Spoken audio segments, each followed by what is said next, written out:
తెలంగాణ రాష్ట్ర ప్రభుత్వం చేపట్టిన ప్రజాపాలన ప్రగతి ప్రణాళిక 99 రోజుల యాక్షన్ ప్లాన్ కార్యక్రమం ఆదివారం లక్షపేట మున్సిపాలిటీలోని 4వ వార్డు అలాగే 10వ వార్డులో ఘనంగా నిర్వహించారు. అంతకుముందు లక్షపేట ప్రభుత్వ ఆసుపత్రిలో హెచ్పివి వ్యాక్సినేషన్ను మంచిర్యాల నియోజకవర్గ శాసనసభ్యులు కొక్కిరాల ప్రేమ్సాగర్ రావు జిల్లా కలెక్టర్ కుమార్ దీపక్తో కలిసి ప్రారంభించారు. ఈ సందర్భంగా వార్డుల వారీగా ప్రజలతో నేరుగా మాట్లాడిన ఎమ్మెల్యే ప్రజల సమస్యలను స్వయంగా అడిగి తెలుసుకున్నారు. తమ వార్డుల్లో త్రాగునీరు, రహదారులు, డ్రైనేజీ, తెల్ల రేషన్ కార్డులు, ఇందిరమ్మ ఇండ్లు, పింఛన్లు, ఇతర మౌలిక వసతులకు సంబంధించిన సమస్యలను ప్రజలు వారి దృష్టికి తీసుకువచ్చారు. ప్రజల నుంచి వచ్చిన సమస్యలను త్వరితగతిన పరిష్కరించేందుకు అధికారులు తగిన చర్యలు తీసుకోవాలని ఎమ్మెల్యే సూచించారు. ప్రజలకు ప్రభుత్వం అందిస్తున్న సంక్షేమ పథకాలు అందరికీ చేరేలా చూడాలని తెలిపారు.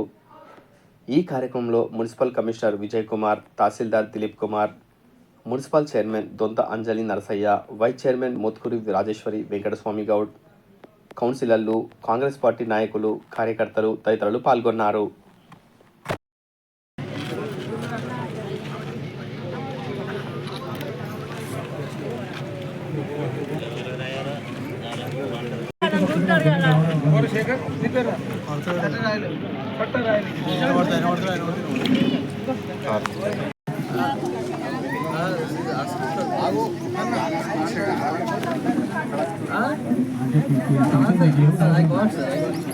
సర్టిఫికేట్ రిన్యూ కొత్తగా మనం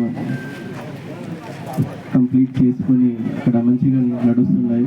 సో నేను గవర్నమెంట్ మంచిర్యాల ఎమ్మెల్యే గారితో పాటు హెచ్పివి వ్యాక్సినేషన్ సంబంధించిన 14 ఇయర్ పూర్తి అయిపోయిన 15 ఇయర్ రన్నింగ్ ఉన్న వాళ్ళు గర్ల్స్ చైల్డ్కి హెచ్పివి సంబంధించిన వ్యాక్సినేషన్ స్టార్ట్ అయింది. మన జిల్లాలో 4 ప్లేస్లో CSC Lakshettipet, MCH Mancherial, CSC Chennur, CSC బెల్లంపల్లిలో 4 ప్లేస్లో హెచ్పివికి సంబంధించిన వ్యాక్సిన్స్ నడుస్తున్నాయి. హెచ్పివి అంటే ఈ సర్వైకల్ క్యాన్సర్, బ్రెస్ట్ క్యాన్సర్ తర్వాత most prominent cancer cervical cancer ఉన్నాయి. దాని నుంచి ఇమ్యూనిటీ ఉంటుంది.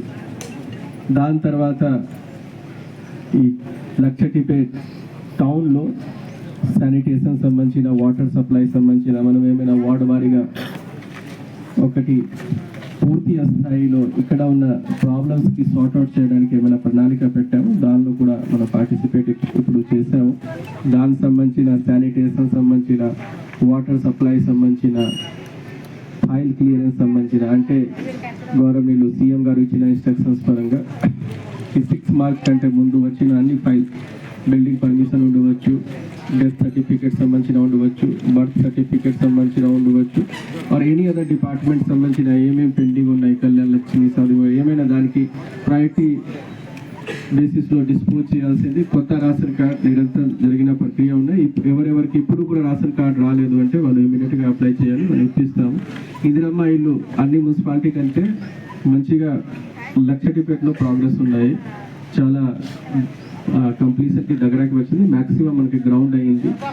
సో అన్నిటికీ కూడా మనం ఈ 99 రోజులు పూర్తి చేసేసి దానికి హౌస్ వార్మింగ్ సెరమనీ కూడా గౌరవ ముఖ్యమంత్రి రేవంత్ రెడ్డి గారు నాయకత్వంలో కాంగ్రెస్ ప్రభుత్వం ఏదైతే నిర్ణయం తీసుకుందో 99 రోజులు క్లీన్ ఒక క్లీన్ కాదు, ప్రజలకు సంబంధించిన రోజువారీ సమస్యలు అన్నింటిగా రోజువారీ సమస్యల పరిష్కారం, దాంతోపాటు లాంగ్ రన్లో కూడా దీంతో పాటు లాంగ్ రన్లో కూడా ఏ అవసరం దాన్ని పట్టుకొని చేయడం. ఇప్పుడు మంచినీళ్ళ సమస్య ఉంది కూడా, అది రోజువారీ సమస్య, కానీ పూర్తి పరిష్కారం చేసి వాళ్లకు ప్రతి ఇంటికి నల్ల కనెక్షన్ ఇచ్చి వాళ్ళ ఇంటికి సరిపోయే నీళ్ళు ఇచ్చే బాధ్యత తీసుకొని చేయడం.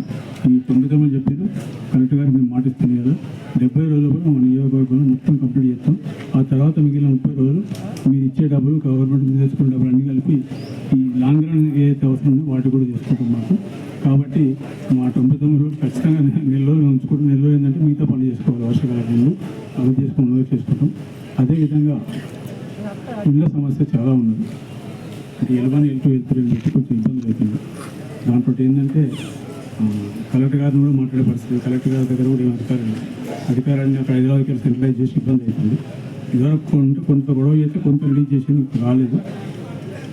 L1, L2, L3 అనేది ఈసారి అసెంబ్లీలో అంటే అసెంబ్లీలో మాట్లాడడం, ముఖ్యమంత్రి గారితో మాట్లాడి సంబంధిత అధికారులకు ఇన్స్ట్రక్షన్ ఇప్పించి జిల్లా కలెక్టర్లకు భూమి ఉన్నా లేకున్నా భూమి చూపించి, లేకపోతే భూమి తక్కువ అక్కడ జీపీఎస్ కట్టించే ఏర్పాటు చేసి అందరు అభివృద్ధికి నిధులు ఇప్పించే కార్యక్రమం ఖచ్చితంగా చేస్తాం.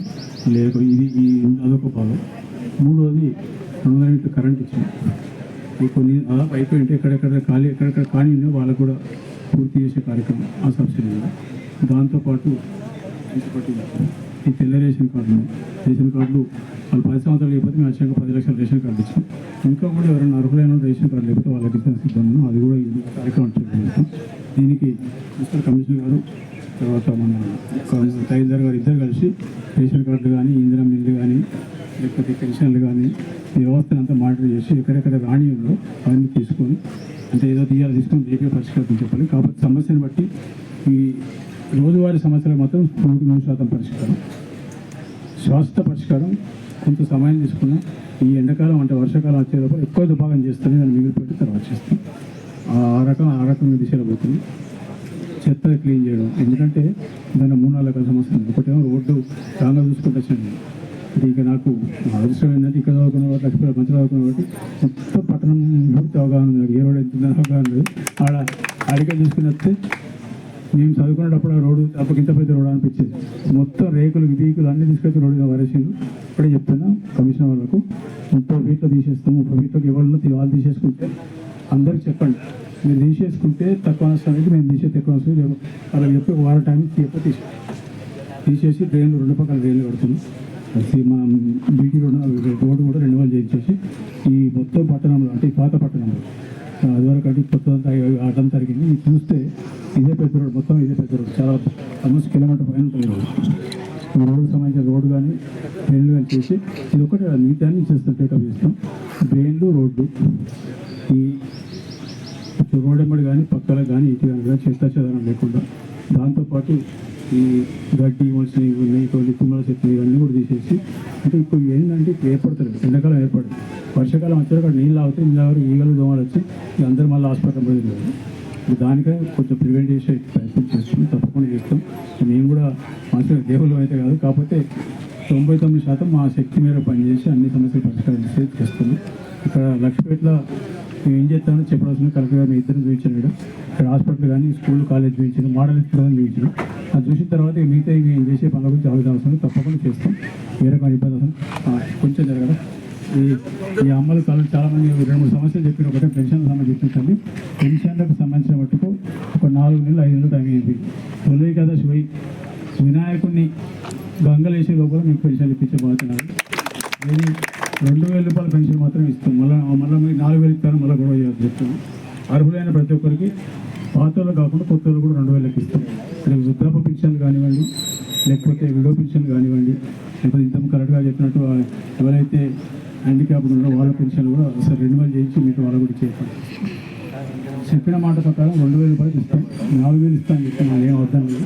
కాకపోతే మాకు రాష్ట్రం గందు మొత్తం అన్నం లేకుండా మొత్తం కాల్ చేసి చేయాల్సిన కథ చేసిపోయి మాకు వచ్చి గమనించేది. కాబట్టి మెల్లమెల్లగా చేసుకుంటూ వస్తాను. కొంచెం సమయం ఇస్తే ఎలక్షన్ కన్నా 6 నెలల ముందు వాళ్ళు